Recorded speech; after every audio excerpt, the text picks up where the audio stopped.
Wa in kana mithqala habbatin min khardalin ataina biha wa kafa bina hasibin. Dan kelak kami akan meletakkan timbangan-timbangan keadilan, maka tidak ada satu jiwa yang akan dizalimi. Walaupun sekecil biji sawi kami akan datangkan, entah itu pahala atau kemudian dosa. Dan cukuplah kami, kata Allah Subhanahu wa taala, yang menghitung.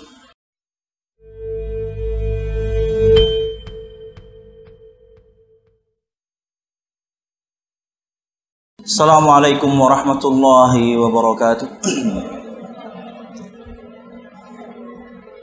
Alhamdulillah, wassalatu wassalamu ala rasulillah wa ala alihi wa ashabihi wa man walah, wa la hawla wa la quwwata illa billah. Alhamdulillah, segala puji dan syukur marilah kita panjatkan kepada Allah Subhanahu wa ta'ala yang kembali memberikan kita semua kesempatan dan kesehatan, khususnya ulun pribadi tentunya setelah 2 tahun kembali ke sini. Semoga pertemuan ini, majlis ini diberkahi Allah Subhanahu wa taala. Amin ya rabbal alamin. Kemudian salawat serta salam semoga selalu tercurahkan kepada junjungan besar Nabi kita Muhammad sallallahu alaihi wasallam, juga beserta para sahabatnya, keluarganya, segenap kaum muslimin yang selalu istiqamah berpegang teguh dengan Islam sampai hari kiamat kelak. Hadirin dan hadirat Bapak Ibu yang ulun muliakan, pada kesempatan pagi hari ini ada satu hadis Nabi Muhammad SAW yang ingin ulun sampaikan sebagai pengingat untuk bersama. Hadis berkaitan dengan 3 macam interaksi yang harus kita lakukan. Pertama, kepada Allah Subhanahu wa taala, kedua kepada diri kita sendiri, dan yang ketiga kepada orang lain. Dari sahabat Mu'adz bin Jabal radhiyallahu anhu, Nabi Muhammad sallallahu alaihi wasallam bersabda, "Ittaqillah haitsuma kunta wa atbi'is sayyi'atal hasanata tamhuha wa khaliqin nasa bi khuluqin hasan." Bertakwalah kepada Allah Subhanahu wa taala dimanapun kamu berada, dan ikutilah selalu keburukan dengan kebaikan, niscaya ia akan menghapuskannya. Dan bergaulah dengan manusia dengan akhlak yang baik. Ittaqillah haitsuma kunta, bertakwalah kepada Allah Subhanahu wa taala dimanapun kalian berada. Ini bentuk muamalah kita, bentuk interaksi kita kepada Allah Subhanahu wa taala, bahwasanya kita selalu berusaha semaksimal mungkin untuk selalu bertakwa kepada Allah Subhanahu wa taala, menjalankan perintahnya dan meninggalkan larangannya, baik di hadapan orang yang ramai, wabil khusus ketika bersendirian. Bertakwa kepada Allah Subhanahu wa taala di keramaian itu mudah, gampang. Tapi bertakwa kepada Allah Subhanahu wa taala ketika bersendirian, ini yang berat. Terkadang kita menjadikan Allah Subhanahu wa taala zat yang maha agung, yang mulia, tapi yang paling rendah yang kita takuti. Ketika na'udzubillah ingin bermaksiat kepada Allah Subhanahu wa taala, kita lebih takut ketahuan istri, kita lebih takut ketahuan teman, kita lebih takut ketahuan orang-orang sekitar kita. Tapi tidak kepada Allah Subhanahu wa taala, hingga kemudian maksiat itu kita lakukan. Bertakwa kepada Allah Subhanahu wa taala di saat sendiri, apalagi di kota orang, apalagi di negeri orang, di mana di kota tersebut dan di negeri tersebut kita tidak dikenal. Mungkin di Banjarmasin Anda dikenal, Mungkin di Banjarmasin Anda cukup populer, tapi begitu Anda ke Surabaya, ke Jakarta, tidak ada yang kenal dengan Anda. Dorongan bermaksiat kepada Allah Subhanahu wa taala di satu tempat ketika kita tidak dikenal sangat kuat. Gak ada yang lihat ini, gak ada yang tahu juga sama saya. Mau ngapain kek? Bertakwa kepada Allah Subhanahu wa taala di keramaian itu mudah. Tapi bertakwa kepada Allah Subhanahu wa taala ketika bersendirian, itulah ujian yang berat. Bapak Ibu yang ulun muliakan, bertakwa kepada Allah Subhanahu wa taala jika berkaitan dengan syiar Islam, maka harus diperlihatkan karena ia syiar. Seperti azan tentunya, seperti salat berjamaah di masjid, Jumatan, Id di lapangan, itu syiar-syiar Islam. Tidak bisa kita sembunyikan. Tapi jika ada satu ketakwaan, satu amalan, dan ia bukan bagian dari syiar Islam, lebih kepada manfaat pribadi, maka kembalikan kepada hukum asalnya, sembunyikanlah. Tidak mengapa puluhan tahun selama ini Anda menjalankan salat malam, tidak ada yang tahu, nggak apa-apa. Karena Allah tahu.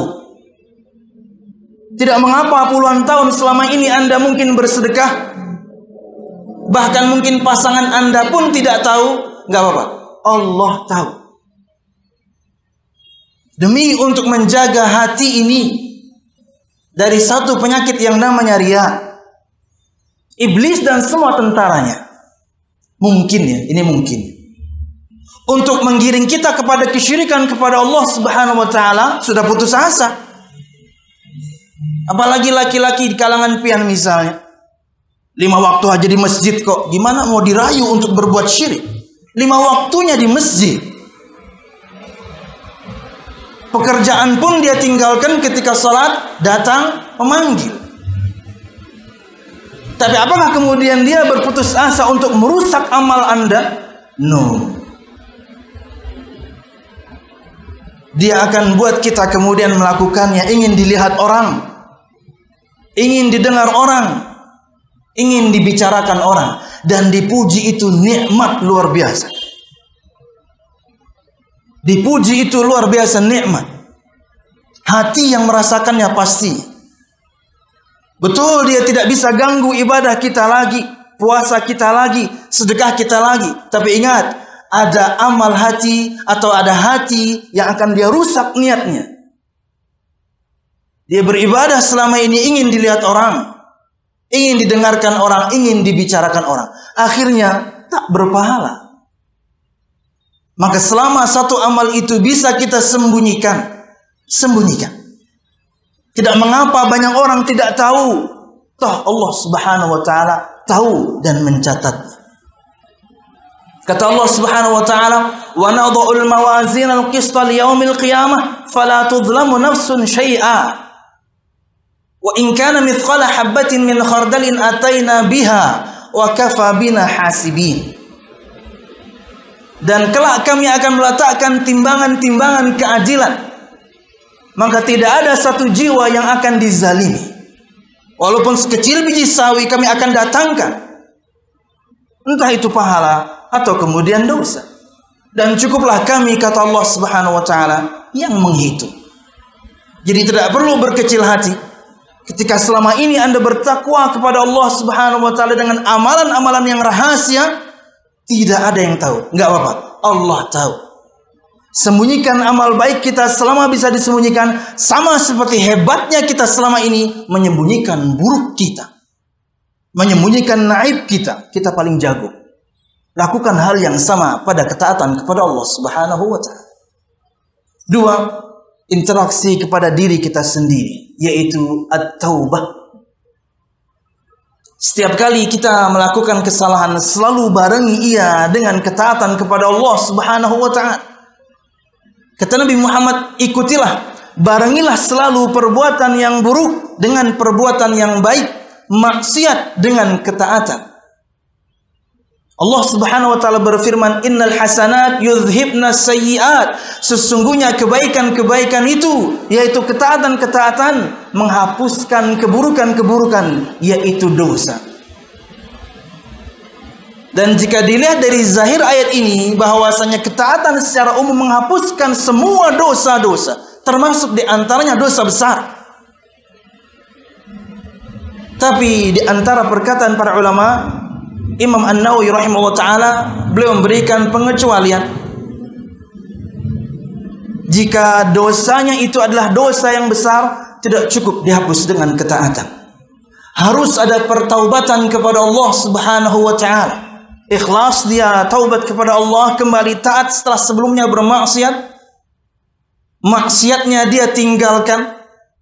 Ada penyesalan, bahkan mungkin sampai level meneteskan air mata akan dosa tersebut. Kata Nabi Muhammad SAW, "Ainani la tamassuhuman nar." Ada dua pasang mata yang tidak pernah akan disentuh api neraka Allah Subhanahu wa taala. Disentuh saja tidak, apalagi masuk. Kata Nabi Muhammad, "Ainun bakat min khasyatillah." Satu pasang mata yang menangis karena takut akan azab Allah Subhanahu wa taala. Di hadis yang lain Nabi Muhammad menyebutkan, mustahil orang masuk neraka Allah Subhanahu wa taala orang yang takut akan azab Allah Subhanahu wa taala. Sama seperti mustahilnya air jika sudah dituangkan dari ketel kemudian dia kembali ke ketelnya. Yang kita sayangkan terkadang sebagian orang nggak ada takut-takutnya sama azab. Ketika dinasihati juga urusinya aja seorang. Kalau usah tapi ngurusi undahnya, neraka unda juga. Nggak usah sok suci, unda-unda nyawa-nyawa, subhanallah. Temannya datang untuk memberikan nasihat, karena temannya tahu suatu saat mungkin dia bersalah, dia akan mendapatkan nasihat. Kama tadinu tudan. Sebagaimana Anda memperlakukan orang lain, begitulah perlakuan yang sama yang akan Anda dapatkan. Teman Anda bersalah, teman Anda bermaksiat, Anda berusaha menasihatinya, karena suatu saat dia pasti bersalah dan berdosa, dia juga ingin diingatkan. Neraka gue nang masih berokok, nah misalnya nang masih berokok, lawan menyambat neraka gue, cucul bang tangan pian tuh. Nabi Muhammad SAW memberikan satu permisalan, an-narul ladzi tuqidunahu juz'un min sab'ina juz'an min nari jahannam.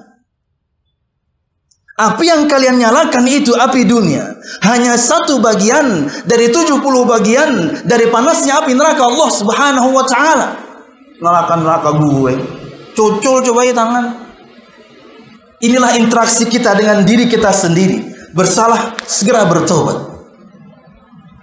Tapi kalau kemudian kesalahannya berkaitan dengan hak manusia, harus diselesaikan sama orangnya.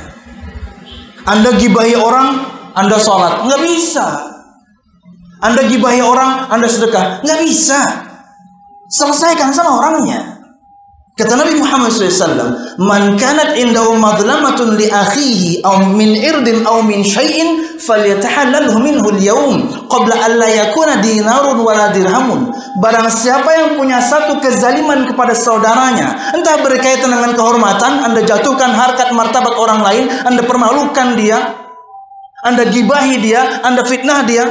Untuk zaman sekarang dengan jari jemari pun selesai. Nyinyirin orang, menghina orang, menyambati orang dengan jari jemari. Nggak ngomong, kita nggak ngomong pakai jari jemari doang. Menyambati apakah di tagnya orangnya tak ya ummah. Barang siapa yang punya satu kezaliman kepada saudaranya, entah itu berkaitan dengan kehormatan atau yang lain, maka minta halallah hari ini, sebelum datang nanti hari tidak ada lagi manfaat dinar dan juga dirham. Yang terakhir, interaksi kita kepada orang lain, apalagi khususnya sebagian di antara pian yang mungkin banyak melayani orang. Wa khaliqin nasa bi khuluqin hasan, dan pergaulilah manusia, berinteraksilah dengan manusia dengan akhlak yang baik. Dan ingat Bapak Ibu yang Allah muliakan, ketika Anda berusaha menghiasi diri Anda dengan akhlak yang baik, tutur kata yang baik, niatkan lillahi ta'ala. Kalau Anda niatkan agar mendapatkan timbal balik dari orang, Anda nanti rugi. Kenapa? Ada orang Anda baik kepadanya, dia buruk. Ada orang Anda baik kepadanya, dia buruk kepada Anda. Kalau niat Anda berbuat baik untuk manusia agar mendapatkan timbal balik, Anda akan kecewa. Kalau Anda berbuat baik, orang juga berbuat baik, itu udah standar. Anda berikan energi positif, orang juga balikin, itu standar. Tapi ada orang yang kita berbuat baik kepadanya, dia buruk sama kita. Tapi kalau niat Anda ikhlas lillahi ta'ala, pahala di sisi Allah sudah tetap. Mau orang baik kek, standar. Orang buruk kek, no problem. Karena saya atau semua kita berusaha menghiasi diri ini dengan akhlak yang mulia lillahi ta'ala. Sebagai penutup,